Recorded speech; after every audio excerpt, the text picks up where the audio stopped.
Baik, Assalamualaikum warahmatullahi wabarakatuh. Perkenalkan, nama saya Misna dari Prodi Bimbingan Konseling Islam dengan NIM 2001030009. Nah, di video kali ini saya akan menjelaskan bagaimana perkembangan media massa dari masa ke masa. Nah, perkembangan media massa saat ini sudah sangat semakin maju. Di dunia cetak perlahan-lahan mulai beralih ke dunia digital. Tidak hanya di dunia saja, tetapi juga di Indonesia. Nah, semakin berkembangnya media massa ini, membuat semakin banyak juga perusahaan-perusahaan media yang memperlihatkan kemajuan yang sangat pesat, baik di dunia maupun di Indonesia. Media massa diawali dalam bentuk surat kabar yang ditulis lalu kemudian dicetak. Setelah teknologi masuk, percetakan pun mulai berkembang. Kemudian muncul pula majalah, radio, televisi, dan terakhir yaitu internet. Nah, berdasarkan perkembangan tersebut, kita perlu menelusuri lebih jauh sejarah dari perkembangan media massa. Nah, di pertama itu ada era surat kabar. Nah, surat kabar pertama kali terbit di dunia pada tahun 59 sebelum Masehi di Roma, pada zaman Julius Caesar. Surat kabar tersebut berisi kebijakan-kebijakan kaisar, pengumuman resmi, dan informasi penting lainnya.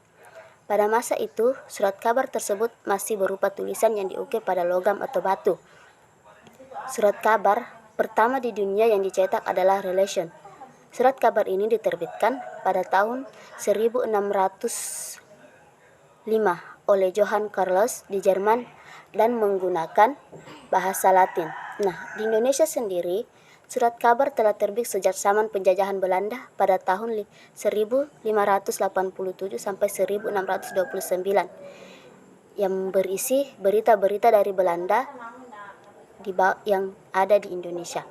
Nah, surat kabar modern pertama yang terbit di Indonesia adalah Batavia's Novels and Politics. Surat kabar tersebut menggunakan bahasa Belanda dan lebih banyak menampilkan iklan untuk kepentingan komersial pemerintahan Belanda. Koran Pribumi sendiri menggunakan bahasa Melayu yang baru muncul sekitar tahun 1850-an. Nah, kedua, kita telah masuk ke era majalah. Di majalah sendiri di dunia terbit pertama kali yaitu The Gentleman Magazine yang terbit pada tahun 1731 di London. Editor majalah ini adalah Edward Kent yang menggunakan nama pena Sylvanus Urban. Pada awalnya, majalah berisi tentang humor, karya fiksi atau esai mengenai politik, sastra, musik atau topik menarik lainnya yang sifatnya lebih ringan daripada surat kabar. Di Indonesia, sebenarnya majalah sudah mulai terbit sejak zaman penjajahan Belanda. Namun, tidak bertahan lama. Pada tahun 1014 terbit majalah The Chronicle. Lalu tahun 1939 terbitlah majalah Perintis yang beredar di kalangan supir. Pada masa kemerdekaan di tahun 1945 di Jakarta terbitlah majalah Pancaraya di bawah pimpinan Malcolm de Jojo di Soeparto. Nah, ketiga, kita masuk ke era radio. Nah, sejarah radio di Indonesia memiliki perjalanan yang sangat panjang dan memiliki peran yang sangat penting dalam penyebarluasan proklamasi kemerdekaan Republik Indonesia atau NKRI pada tanggal 17 Agustus 1945. Tercatat juga bahwa radio yang melakukan siaran pertamanya didirikan pada tanggal 16 Juli 1925 dengan nama Batavia's Radio Vereniging atau BRV. Sejak saat itu, bermacam-macam stasiun radio swasta pun bermunculan di berbagai wilayah. Pada masa Orde Baru, perkembangan radio swasta dimulai di Indonesia. Keberadaan radio siaran swasta diatur dengan ketentuan tersendiri yang mengacu pada Peraturan Pemerintah Republik Indonesia Nomor 55 Tahun 1970 tentang radio siaran non-pemerintah. Ketentuan tersebut meliputi syarat penyelenggaraan, perizinan, fungsi, hak, kewajiban, dan tanggung jawab radio siaran serta pengawasannya. Radio siaran swasta di Indonesia membentuk organisasi sendiri yang diberi nama PRSS PRSNI, yaitu Persatuan Radio Siaran Swasta Nasional Indonesia. Berdasarkan data yang dipublikasikan oleh Dewan Pers hingga tahun 2015, jumlah stasiun radio di Indonesia mencapai 674 stasiun radio. Nah, selanjutnya kita memasuki era televisi.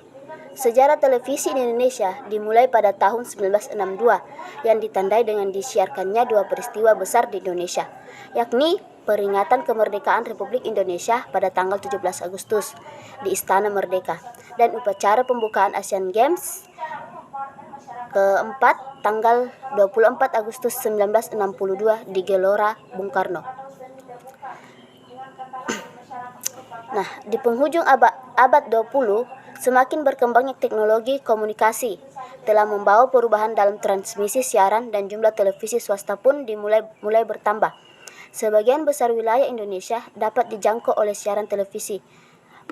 Merujuk data yang dipublikasikan oleh Dewan Pers hingga tahun 2015, jumlah stasiun televisi di seluruh Indonesia mencapai 523 stasiun televisi. Selanjutnya, kita masuk pada era internet, atau bisa juga dikatakan sebagai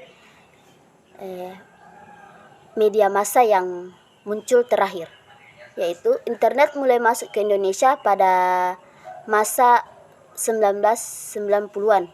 Berdasarkan data yang dipublikasikan oleh Asosiasi Penyelenggara Jasa Internet Indonesia atau disingkat dengan APJII, jumlah pengguna internet di Indonesia pada tahun 2016 mencapai 1.327 juta pengguna.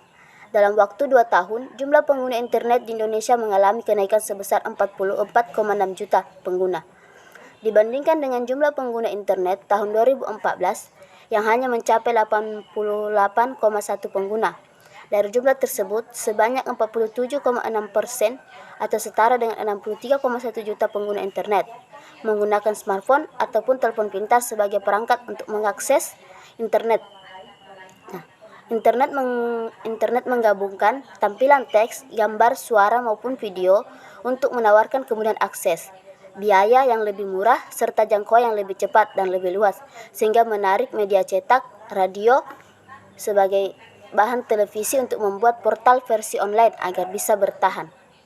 Baik, adapun dampak dari perkembangan media ini, nah, seperti kita lihat di masyarakat sekarang, dengan berkembangnya media saat ini, masyarakat itu dengan mudah dapat melakukan komunikasi. Nah, walaupun dengan jarak yang jauh, kita tetap dapat melakukan komunikasi, seperti halnya melakukan melalui telepon ataupun VC. Nah, adapun dampak lainnya yaitu mudahnya mencari informasi. Nah, hampir semua informasi saat ini sudah dapat kita dengan mudah kita jangkau dengan berkembangnya media massa saat ini. Nah, dan dampak yang ingin saya lebih rincikan yang pada perkembangan media massa ini yaitu internet. Nah, kita tahu saat ini jarang sekali dari masyarakat kita saat ini tidak menggunakan internet.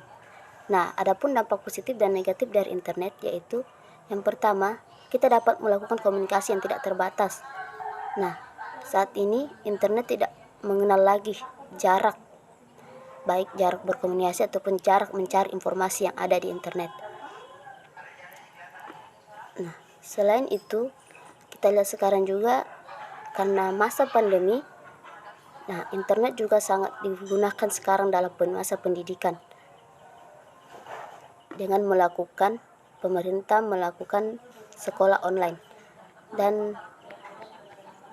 adapun dampak negatif dari perkembangan internet ini yaitu munculnya banyak informasi-informasi yang negatif ataupun bisa dikatakan sekarang dengan kata hoax.